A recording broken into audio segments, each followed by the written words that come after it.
ఆ సువార్త తెలుసుకున్నటువంటి వాళ్ళే కదా, అంత సువార్త తెలిసినటువంటి వాళ్ళే కదా మనం అనుకోవచ్చు. అయినా వాళ్ళను కూడా స్థిరంగా సేవలో కానీ విశ్వాసంలో కానీ నిలబెట్టగలగాలి, ఉంచాలి అనేది దైవజనుల ఆ లక్ష్యం. గట్టిగా చెప్పలు కూడా మయపడతాం.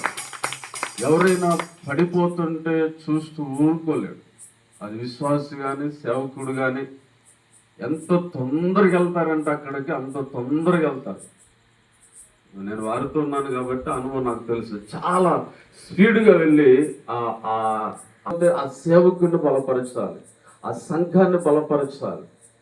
అది వారి యొక్క దృక్పథం. కాబట్టి మరి రాత్రి ఎంతమంది రాగలిగారంటే, ఎంతమంది ఉండగలిగారంటే వారిలో ఉన్నటువంటి ఆప్యాయత, ప్రేమ, దాన్ని బట్టి మరొకసారి గట్టిగా